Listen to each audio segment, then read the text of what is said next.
everyone and welcome to the fashion news for June 2021. In these videos I like to go through the fashion news and updates for the month, as well as telling you all the stories that I find interesting in the hope that you find them interesting too. Let's kick off this video with the biggest story I think of this month, and that is Canada Goose is going fur free from 2022. They are no longer buying fur for the future, and from 2022 their products will no longer have fur included.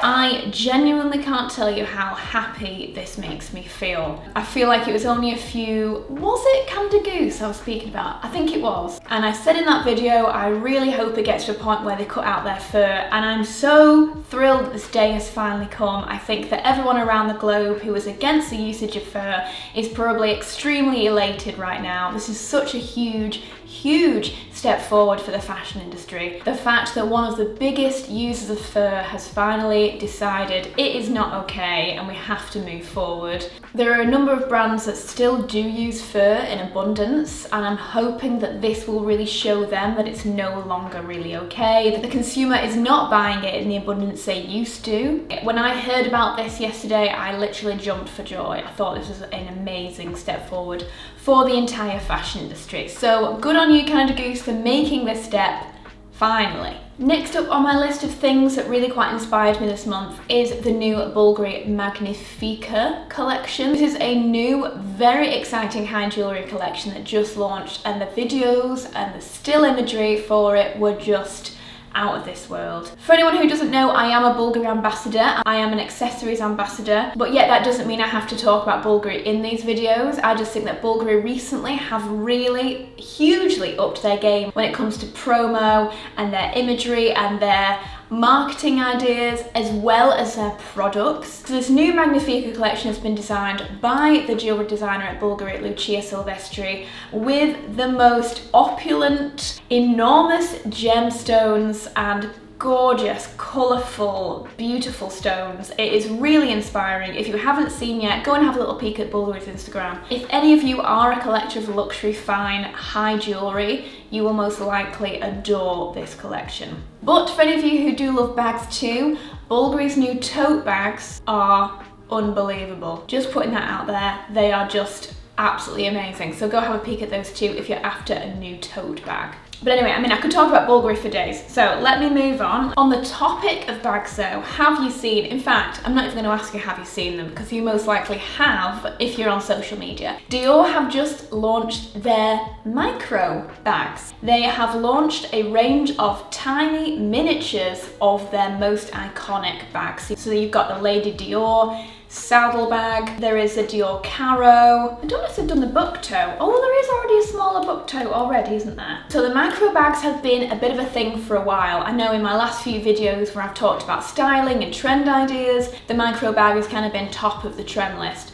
The fact that Maria Grazia has now made that like a Dior thing, I think is extremely clever. They're almost making it their thing. The Dior micro bags, if you want a Lady Dior, you can now buy a tiny little miniature version. I must admit, I think a lot of these look like you most likely can't fit your phone in them.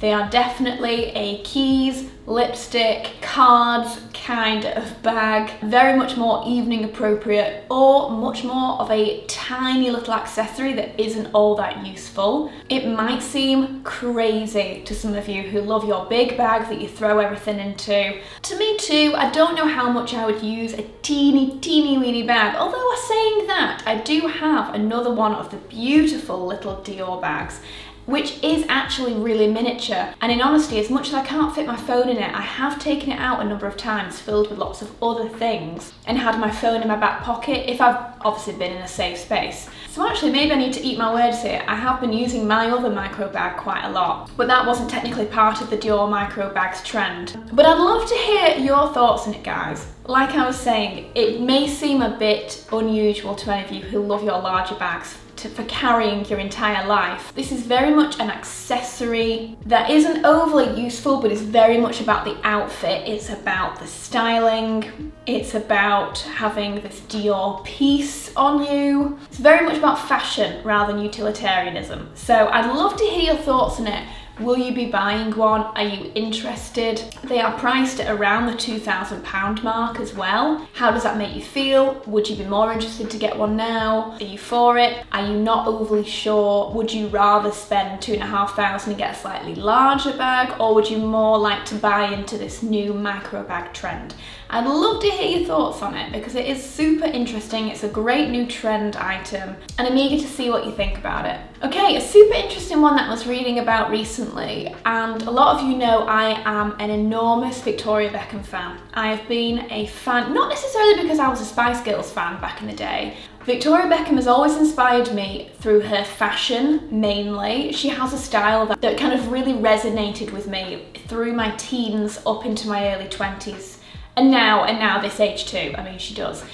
She just very much had that style that I really aspired to look like. And so she always kind of stuck with me as a style icon specifically. And she's just incredibly inspiring as a person. The fact that she manages to upkeep how many? Four children.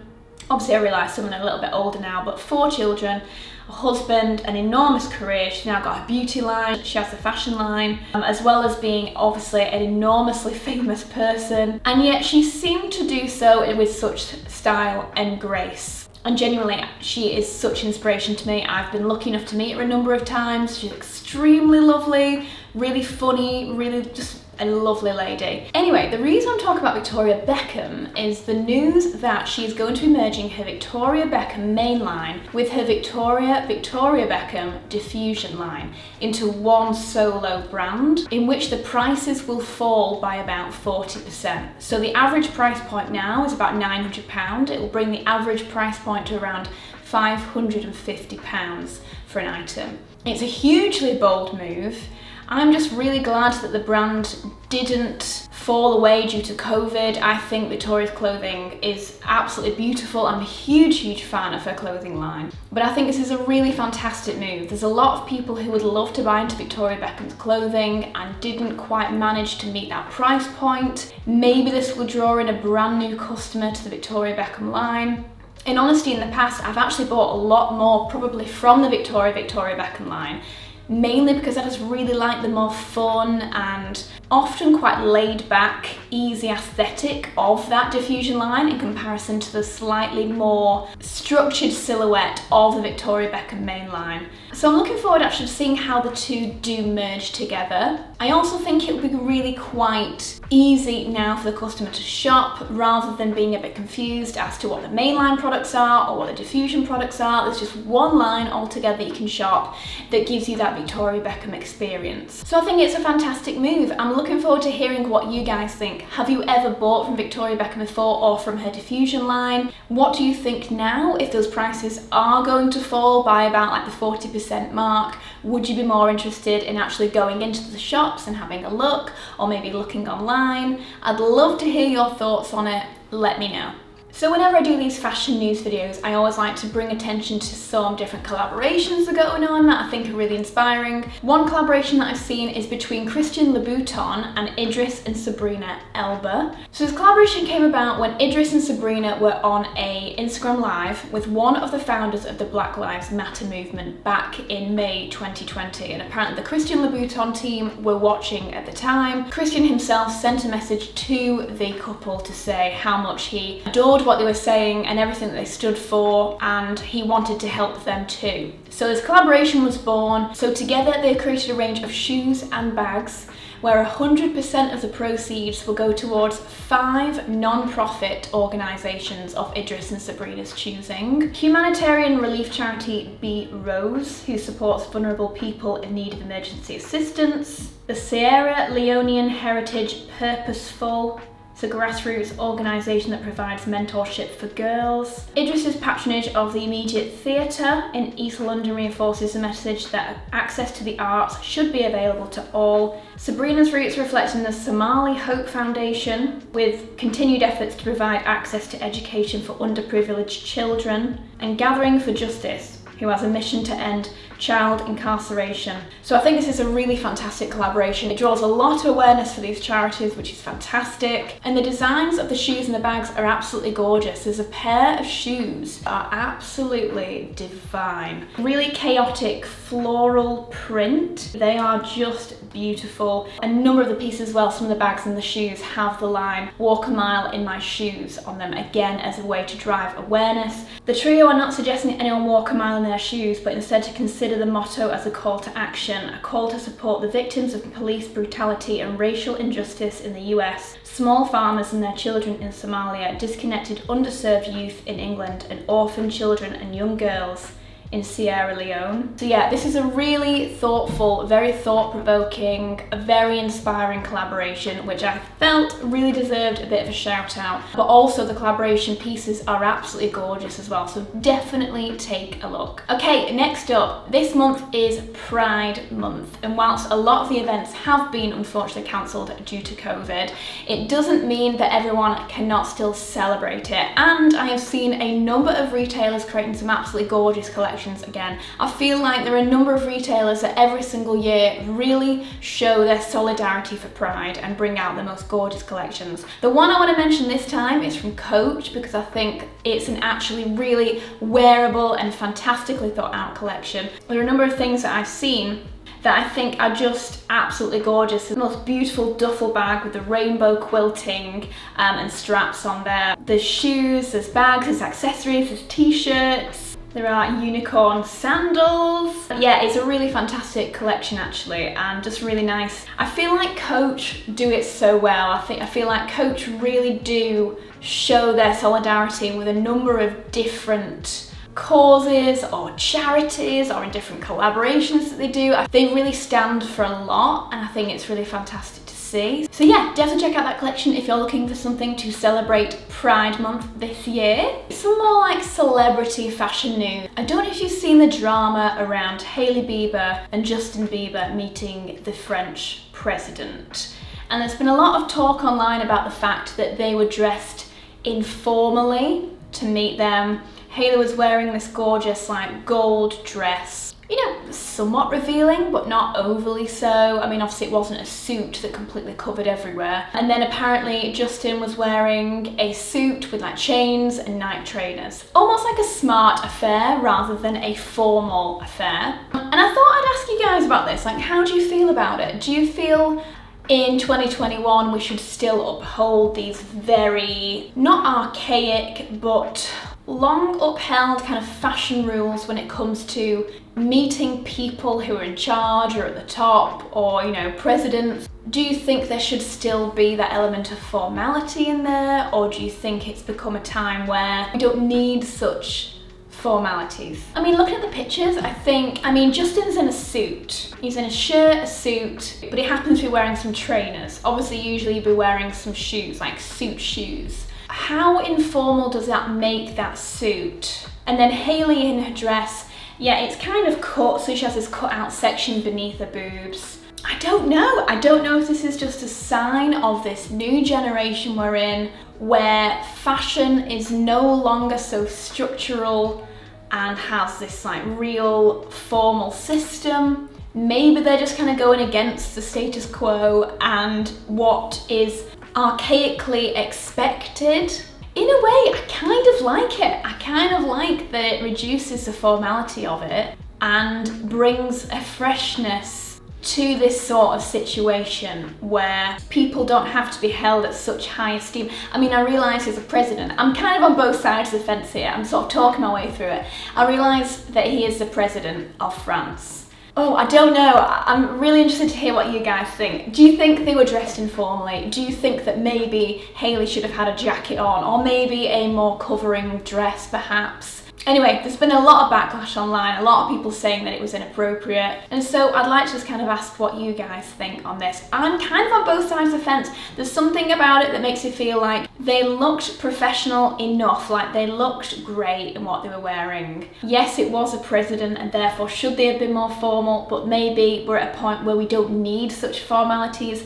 I can't decide. I'm very much on the fence. Let me know what you think. One more Pride collaboration that I really want to mention as well is Versace and Lady Gaga, So to honour Lady Gaga's Born This Way album, which was now 10 years ago, how on earth it was 10 years, I have no idea. But Versace and Lady Gaga have collaborated on a t-shirt and a beret that say Born This Way, Versace in rainbow print, and then 30% of the proceeds go towards Lady Gaga's Born This Way Foundation, which obviously is very much in collaboration with the LGBTQ+ community. So it's a really, really cool collaboration once again. I mean, Lady Gaga and Versace have collaborated a number of times, but I think this is a great way to honour both a fantastic album as well as Pride Month. And the final story in today's video is that of eBay, who I don't think I've mentioned before in the fashion news videos. So last year, eBay launched authentication for timepieces and sneakers that were sold on the site, and they have now decided to move that into handbags, which makes complete sense, bearing in mind the amount of money some people can pay for different handbags. It is a worry that you buy on eBay, and with eBay not necessarily being a fashion store or fashion first, I must admit it's not the first place I think of when I think of buying a designer bag. I would always go to Vestiaire Collective if I was looking for one of those larger retailers and wanted to buy something in the kind of luxury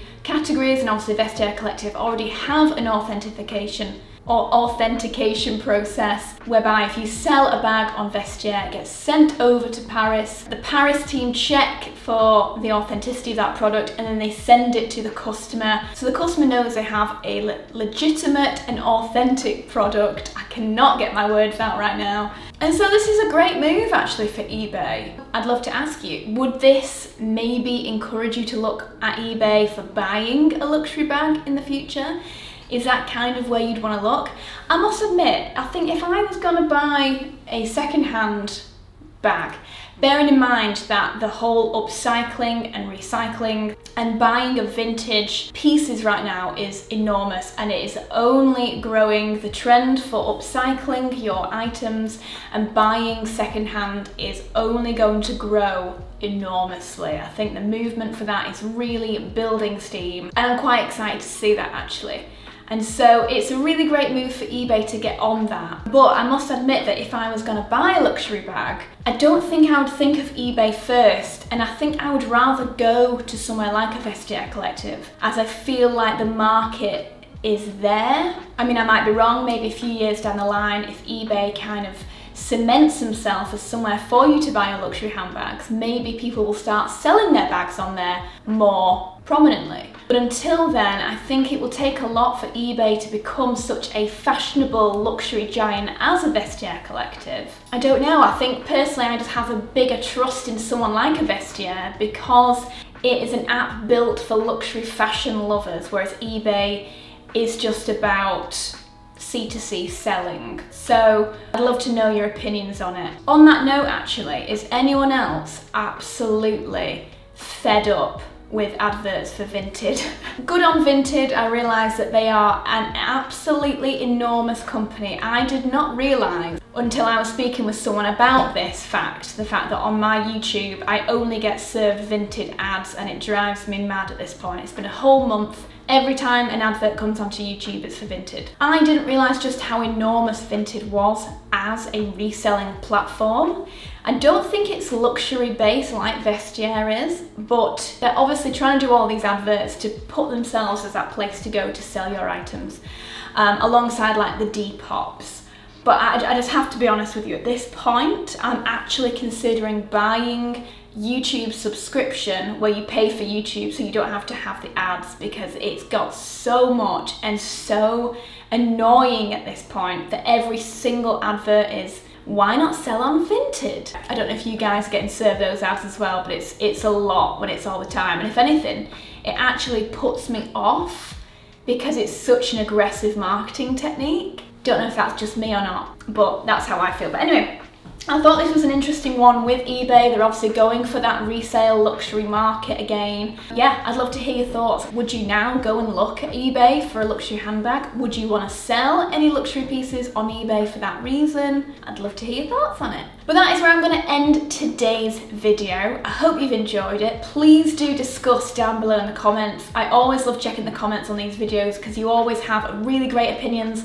The discussions are always super positive, just everyone giving their own ideas. There's never any kind of drama in the comments, which I really, really love about you guys. Let me know your thoughts below. If you're brand new and you've never been here before, please do hit subscribe. You know, I would love to know how many people actually subscribe when I say that, because it must get so repetitive. All of you guys who have been subscribed for years. But yeah, if you're brand new, please do hit subscribe. It would be awesome to have you. I will love you and leave you for now. Have a great day, and I'll see you soon. Bye.